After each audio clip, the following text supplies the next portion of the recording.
But this is not simply a matter of words.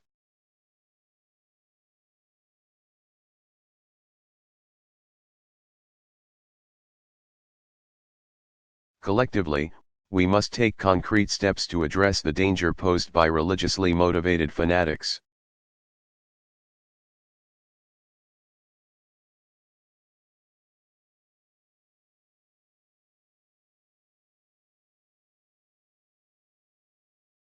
And the trends that fuel their recruitment.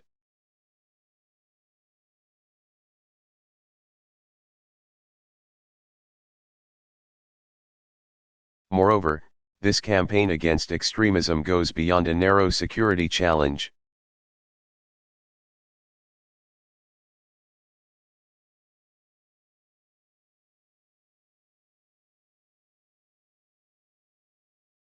For while we've degraded methodically core Al-Qaeda and supported a transition to a sovereign Afghan government,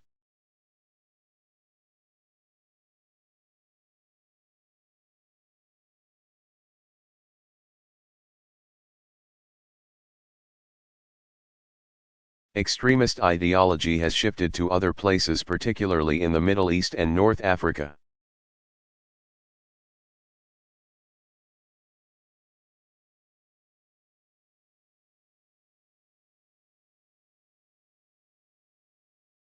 Where a quarter of young people have no job, where food and water could grow scarce.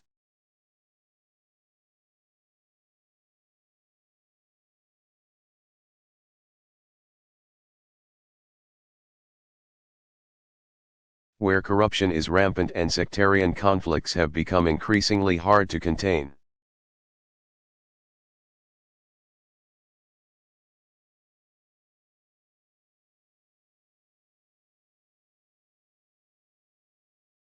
As an international community, we must meet this challenge with a focus on 4 areas.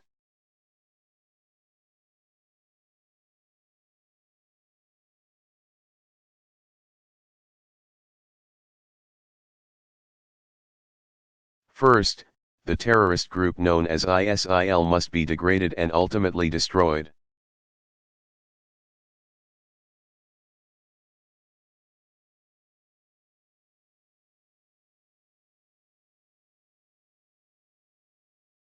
This group has terrorized all who they come across in Iraq and Syria.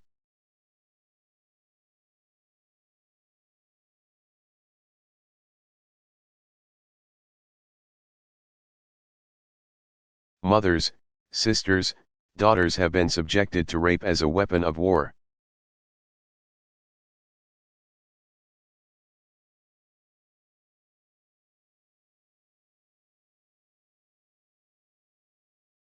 Innocent children have been gunned down.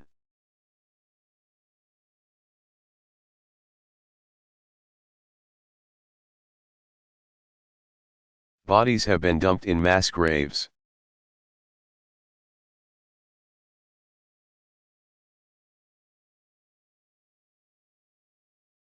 Religious minorities have been starved to death.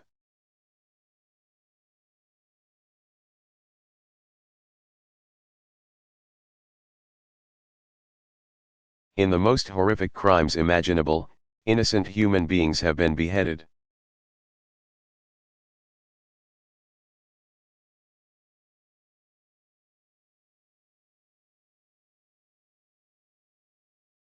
With videos of the atrocity distributed to shock the conscience of the world.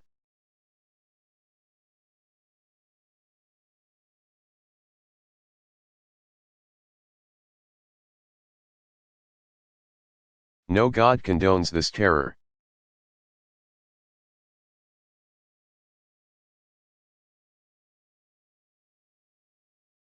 No grievance justifies these actions. There can be no reasoning.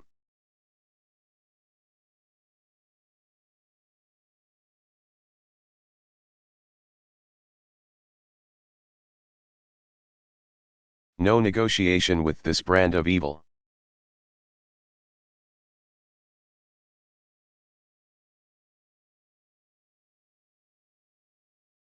The only language understood by killers like this is the language of force.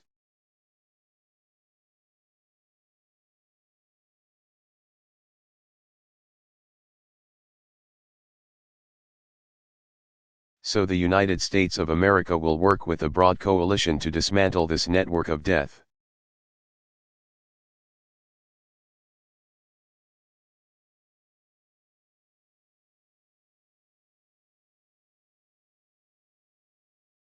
In this effort, we do not act alone, nor do we intend to send you.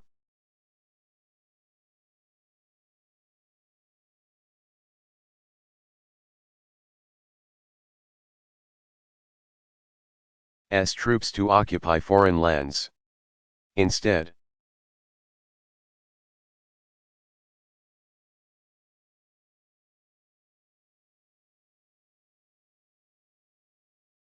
we will support Iraqis and Syrians fighting to reclaim their communities.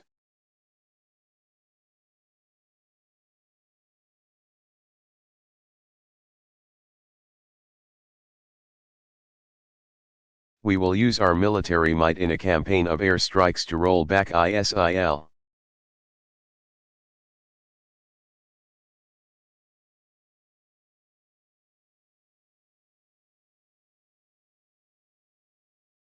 We will train and equip forces fighting against these terrorists on the ground.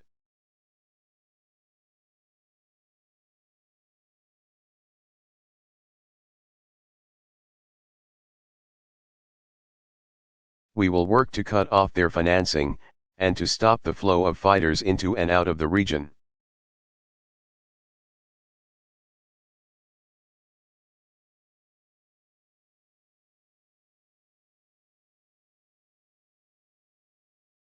And already, over 40 nations have offered to join this coalition.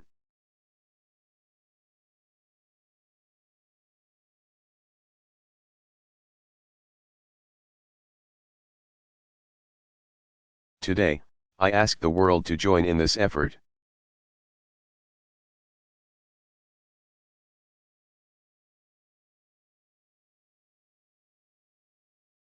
Those who have joined ISIL should leave the battlefield while they can.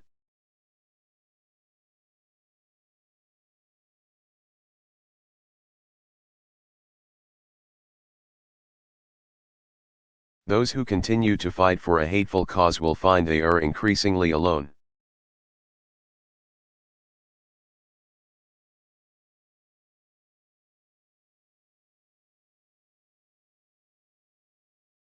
For we will not succumb to threats.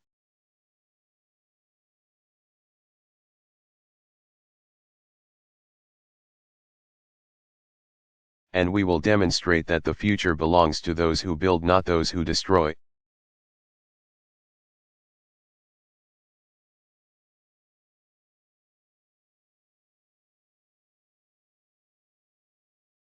So that's an immediate challenge, the first challenge that we must meet.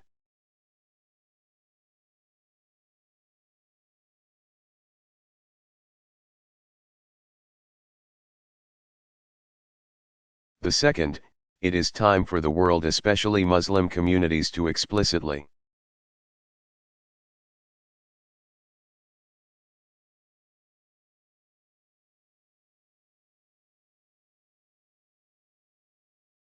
forcefully and consistently reject the ideology of organizations like Al-Qaeda and ISIL.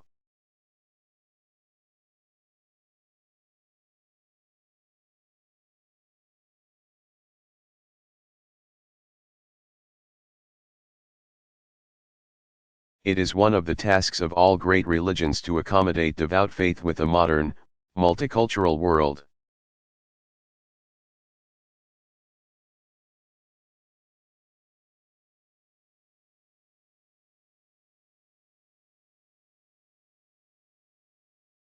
No children are born hating, and no children anywhere should be educated to hate other people.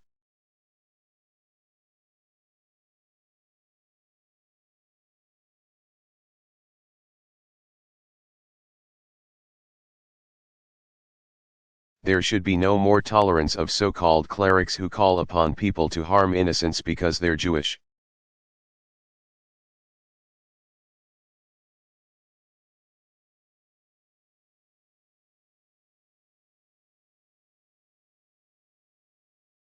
Or because they're Christian, or because they're Muslim.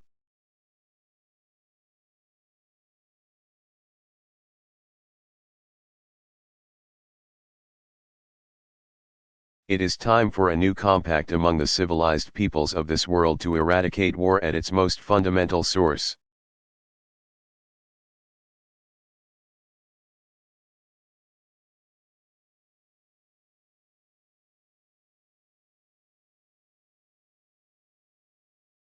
And that is the corruption of young minds by violent ideology.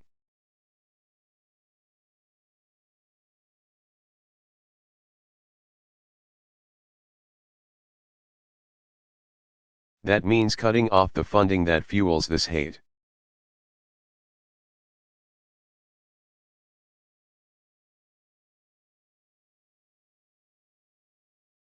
It's time to end the hypocrisy of those who accumulate wealth through the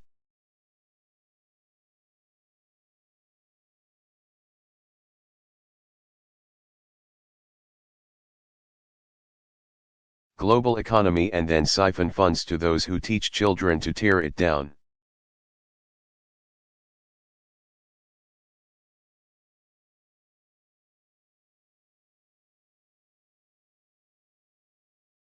That means contesting the space that terrorists occupy, including the internet and social media.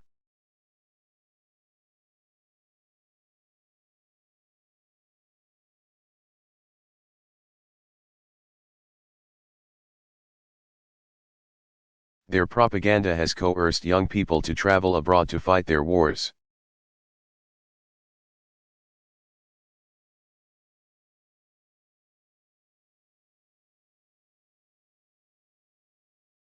And turned students, young people full of potential, into suicide bombers. We must offer an alternative vision.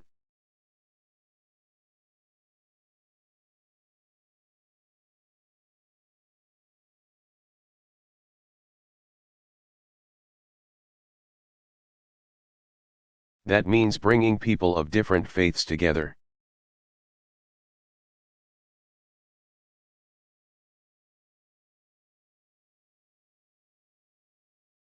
All religions have been attacked by extremists from within at some point.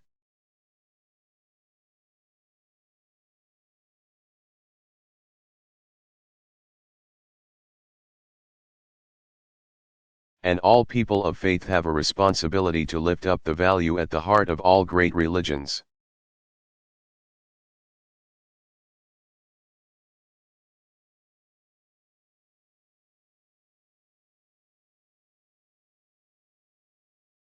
Do unto thy neighbor as you would have done unto yourself.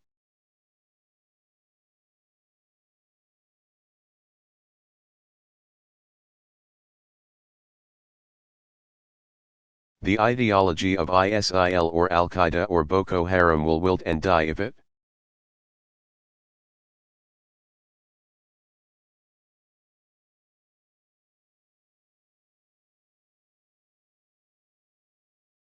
is consistently exposed and confronted and refuted in the light of day.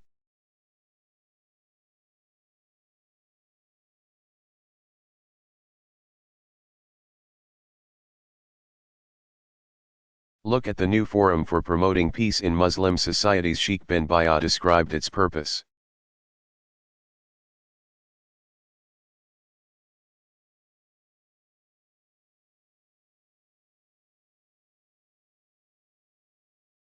We must declare war on war, so the outcome will be peace upon peace.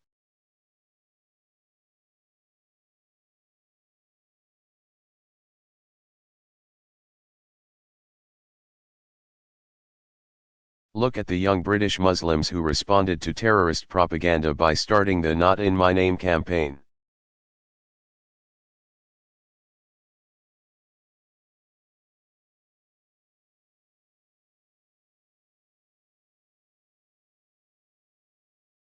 Declaring, ISIS is hiding behind a false Islam.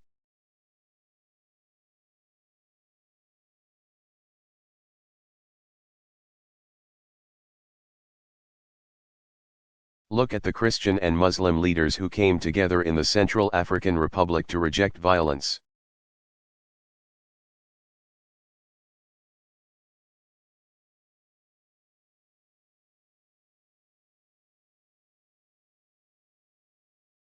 Listen to the Imam who said, Politics try to divide the religious in our country.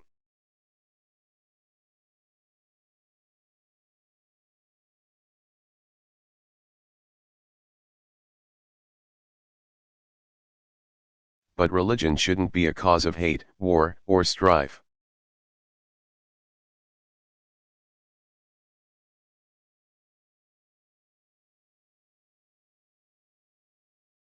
Later today, the Security Council will adopt a resolution that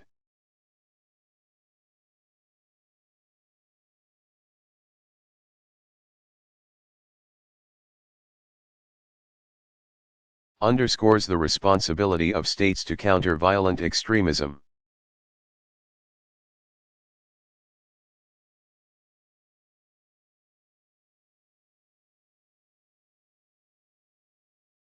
But resolutions must be followed by tangible commitments, so we're accountable when we fall short.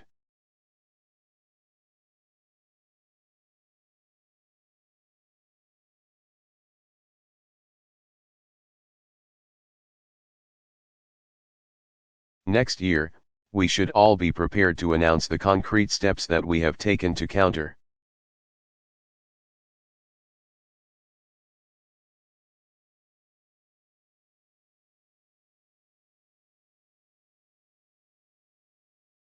Extremist ideologies in our own countries by getting intolerance out of schools, stopping radicalization before it spreads.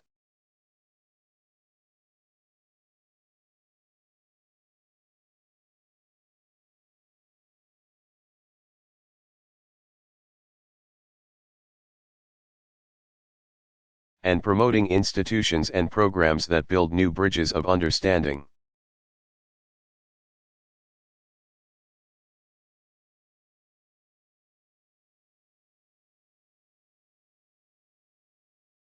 Third, we must address the cycle of conflict, especially sectarian.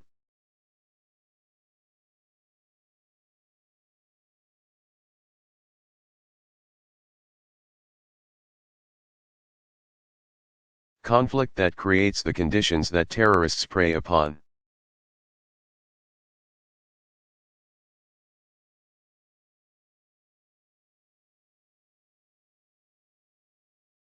There is nothing new about wars within religions.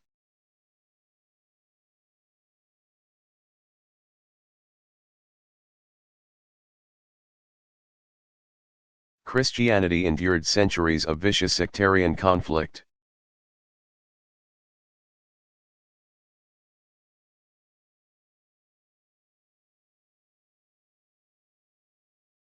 Today, it is violence within Muslim communities that has become the source of so much human misery.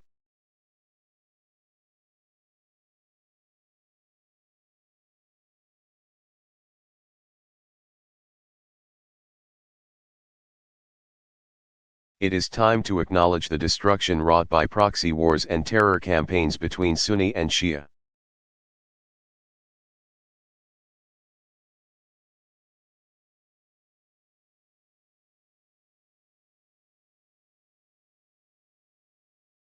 Across the Middle East. And it is time that political, civic, and religious leaders reject sectarian strife.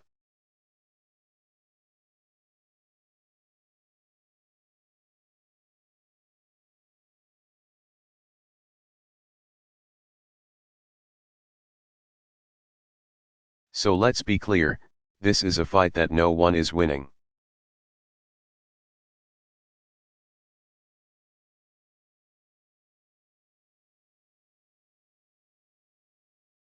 A brutal civil war in Syria has already killed nearly 200,000 people, displaced millions.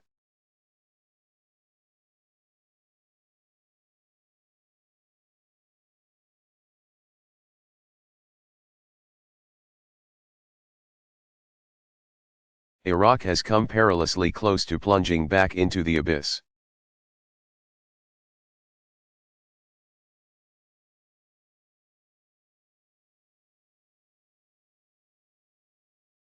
The conflict has created a fertile recruiting ground for terrorists who inevitably export this violence.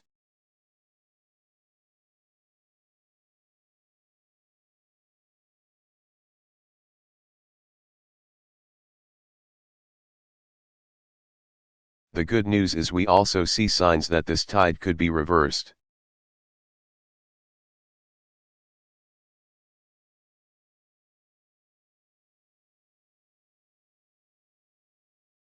We have a new, inclusive government in Baghdad, a new Iraqi prime minister welcomed by his neighbors.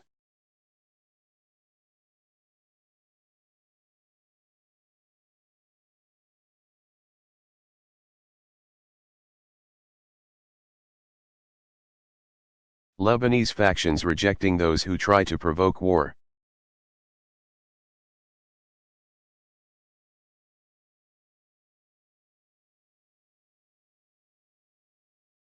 And these steps must be followed by a broader truce.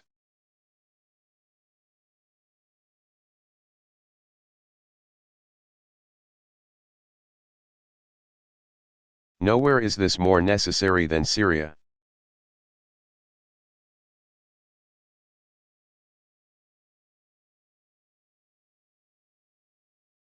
Together with our partners, America is training and equipping the Syrian opposition.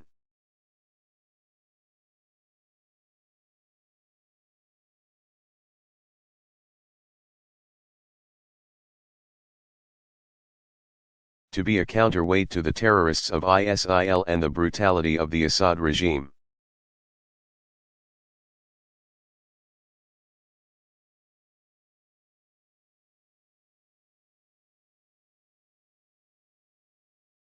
But the only lasting solution to Syria's civil war is political and inclusive political transition that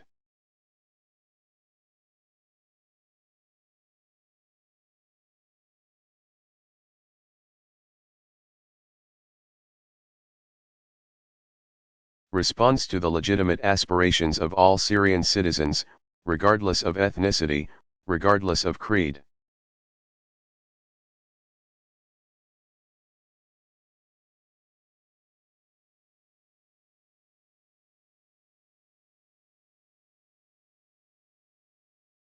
Cynics may argue that such an outcome can never come to pass.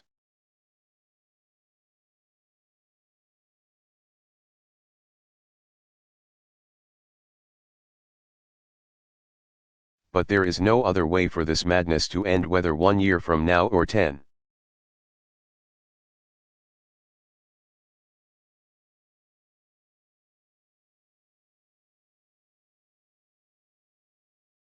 And it points to the fact that it's time for a broader negotiation in the region.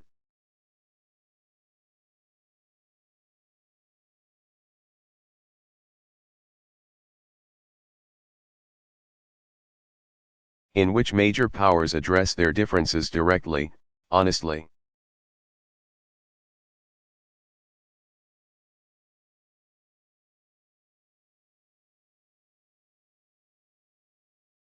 And peacefully across the table from one another, rather than through gun-wielding proxies.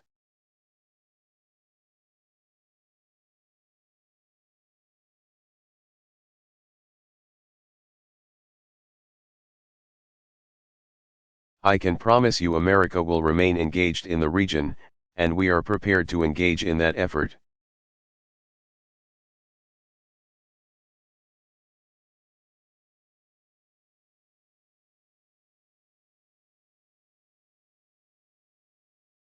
My fourth and final point is a simple one: the countries of the Arab and Muslim world.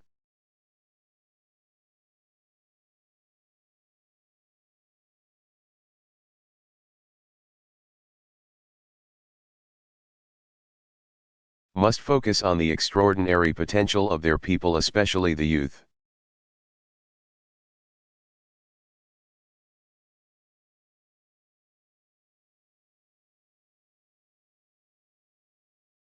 And here I'd like to speak directly to young people across the Muslim world.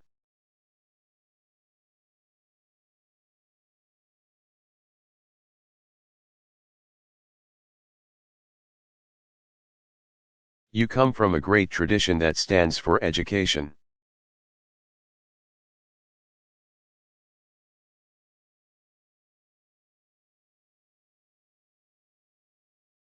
Not ignorance, innovation, not destruction, the dignity of life, not murder.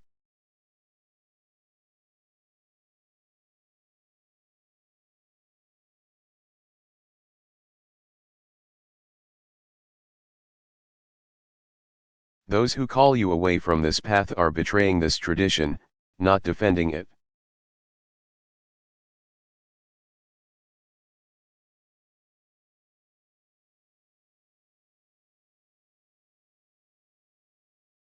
You have demonstrated that when young people have the tools to succeed, good schools, education in math and science,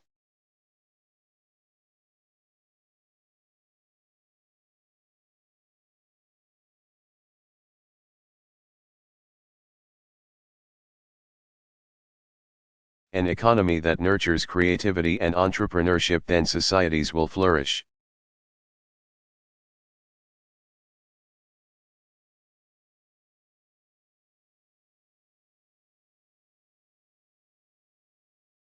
So America will partner with those that promote that vision.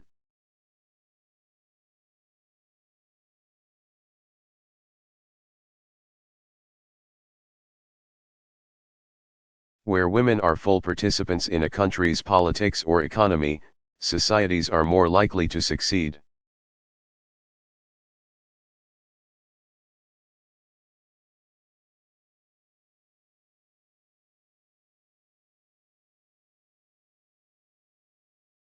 And that's why we support the participation of women in parliaments and peace processes, schools and the economy.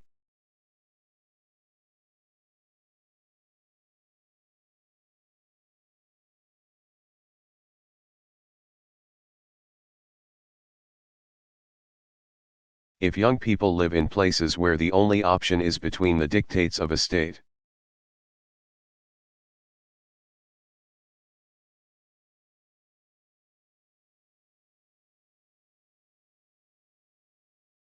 or the lure of an extremist underground, then no counterterrorism strategy can succeed.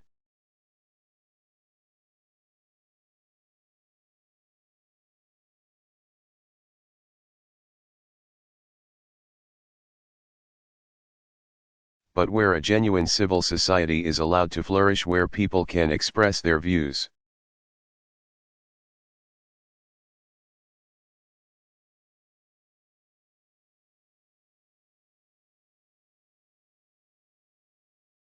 and organize peacefully for a better life, then you dramatically expand the alternatives to terror.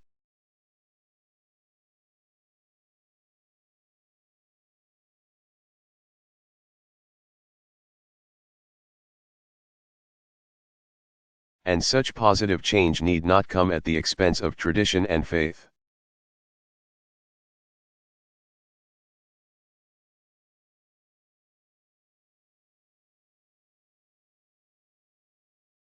We see this in Iraq, where a young man started a library for his peers.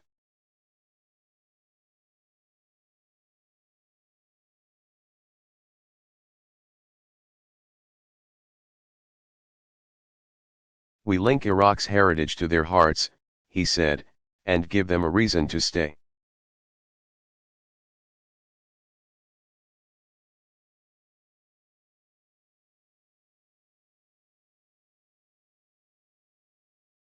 We see it in Tunisia, where secular and Islamist parties worked.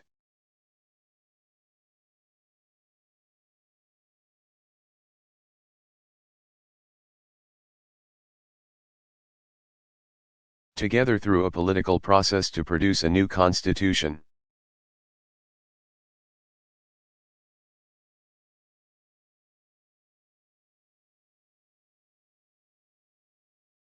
We see it in Senegal, where civil society thrives alongside a strong democratic government.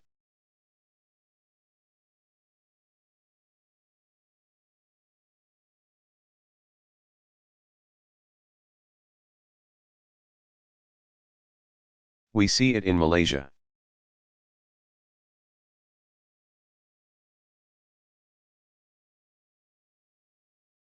where vibrant entrepreneurship is propelling a former colony into the ranks of advanced economies.